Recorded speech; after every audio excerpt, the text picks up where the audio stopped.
안녕하세요. 1교시 조형 요소와 원리에 관한 수업을 잘 듣고 넘어왔죠? 이제 본격적으로 색에 관한 수업을 시작하려고 하니 2교시도 잘 들어주세요.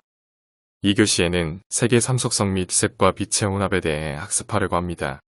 색의 특징 중에서 첫 번째로 볼 것은 색의 세 가지 속성입니다. 색은 우리 눈에 보이는 빛의 파장입니다. 색은 형태, 재질감과 함께 사물을 구별하는 특징 중의 하나이며 기본적으로 빛이 있어야 인식되는 것입니다. 사과가 우리 눈에 연두색으로 보이는 이유는 빛을 받은 사과가 다른 색빛은 모두 흡수하고 연두색 빛만 반사하기 때문인 것입니다. 즉, 빛에 따라 같은 물체라도 색상이 달라 보일 수 있고, 계절, 시간, 장소, 광량에 따라서도 물체의 색이 달라집니다. 우리가 인식할 수 있는 빛은 한정적이며 물체마다 흡수하고 반사하는 색이 다르기 때문에 우리 눈에 보이는 가시광선만을 인식할 수 있는 것입니다. 색의 삼속성은 색상, 명도, 채도입니다.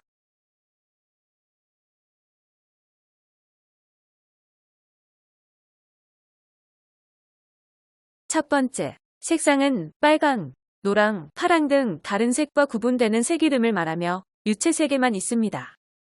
두 번째, 명도는 색의 밝은 정도를 말하며 가장 어두운 부분에서 가장 밝은 부분까지 모두 11단계로 구분된다. 세 번째, 채도는 색의 맑고 탁한 정도를 뜻합니다. 색에 따라서 채도의 정도가 다른데, 빨강의 경우 가장 탁한 부분에서 가장 선명한 부분까지 모두 14단계로 구분됩니다. 채도가 증가하면 맑고 선명한 색이 되고, 채도가 감소하면 탁하고 회색빛에 가까운 색이 된다고 생각하면 됩니다. 명도는 증가할수록 밝아져서 흰색에 가깝고 감소할수록 검정색에 가까워진다고 보면 됩니다. 이것은 우리 정물화에서 색채원 근법에서 다루었었는데 기억나나요? 색채원 근법에서 사용한 앞은 진하게, 뒤는 흐리게라는 말은 채도를 높이고 낮추라는 의미인 것입니다. 물론 명도도 함께 사용해서 맑고 밝은 색채는 앞쪽에 사용하고 어둡고 탁한 색채를 뒤에 사용한다면 공기의 흐름과 원근을 나타낼 수 있습니다. 색의 색상으로 분류하자면 무채색과 유채색으로 나뉩니다. 무채색은 검정, 하양, 회색 등 밝기만 구분할 수 있는 색으로 색상과 채도를 지니지 않습니다. 유채색은 무채색을 제외한 색으로 색상, 명도, 채도를 지닌다는 특징이 있습니다.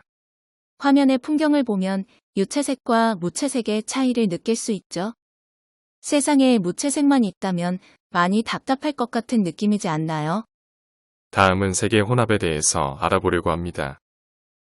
색의 혼합은 크게 가산혼합과 감산혼합으로 나눕니다. 가산혼합은 빛의 혼합이고 감산혼합은 물감의 혼합입니다. 어떠한 차이점이 있는지 알아봅시다.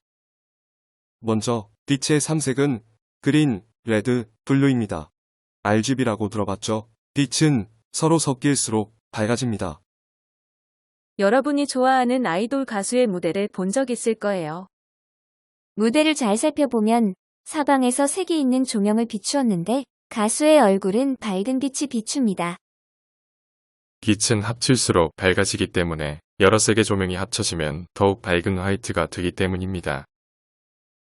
무대 위의 모습이나 조명이 있는 분수의 모습을 자세히 살펴보면 여러 색의 빛이 겹쳐 있는 곳은 흰색에 가까운 빛을 띱니다. 이 예시작은 디뮤지엄에서 열렸던 전시의 일부분인데 빛의 3원색인 빨강, 초록, 파랑과 물질의 3원색인 옐로우, 마젠타, 시안이 어떻게 상호작용하는지 체험하게 만드는 작품이에요. 관객들이 참여하게 만들었던 작품인데 관객들은 빛보다는 자신들이 만들어내는 형형색색의 그림자에 감동하고 아름다움을 느끼며 사진으로 남겼던 기억이 있네요. 참고로 요즘은 이렇게 빛을 이용한 라이트 아트라는 장르도 있다는 거 참고하세요. 자, 이번엔 물감의 혼합입니다. 빛의 혼합과 반대로 물감은 섞을수록 어두워집니다. 물감의 3원색은 마젠타, 옐로우, 시안입니다. CN, YK 들어본 적 있죠? 그리고 여러분들이 수채화 팔레트에서 여러 가지 색을 섞어본 적이 있죠? 색을 섞으면 섞을수록 채도도 낮고 명도도 낮은 어두운 검정에 가까운 색이 나왔던 경험들이 다 있을 거예요. 이게 바로 섞을수록 어두워지는 물감의 혼합인 감산혼합이랍니다. 어렵지 않죠? 참고로 모든 물감은 물감의 삼원색으로 만들어지기에 어떻게 다양한 색상이 만들어지는지 화면을 참고하면 좋을 것 같아요. 이렇게 색팽이에 노랑과 파랑이 팽이가 돌아갔을 때 초록으로 보이는 것도 물감의 혼합이라고 할 수 있어요. 하지만 직접 색이 섞이는 것이 아닌 우리 눈에서 섞여 보이게 인식하는 거예요. 이것을 회전혼합이라고도 합니다. 이것도 여러분이 겪어봤을 경험일 거예요. 혹시 아주 작은 체크무늬나 줄무늬, 도트 무늬의 옷을 멀리서 보면 그 문양이 보이지 않고 문양의 색과 바탕색이 섞여서 인식되는 경우가 있지 않았나요? 우리의 눈의 망막이 착각하여 색을 섞어서 인식하는 것입니다.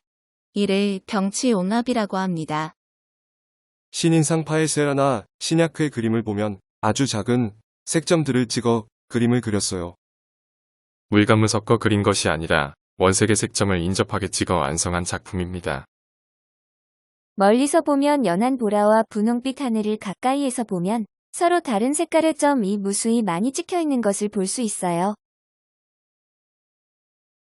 여러분이 잘 아는 작품인 쇠라의 크랑자트 썸의 일요일 오후라는 작품도 이에 해당합니다. 이 당시에 신인상파 화가들이 광학에 관심이 많아서 이렇게 색점을 찍어서 표현하는 방식을 선호했기에 이러한 작품들이 나올 수 있었습니다. 오늘은 조형 요소와 원리, 색과 빛의 혼합에 대해서 학습했습니다. 영상 끝에 간단한 형성평가가 있으니 풀어보세요. 다음 주에는 세계 대비와 수행평가 안내가 있을 예정입니다. 모두들 고생하셨습니다.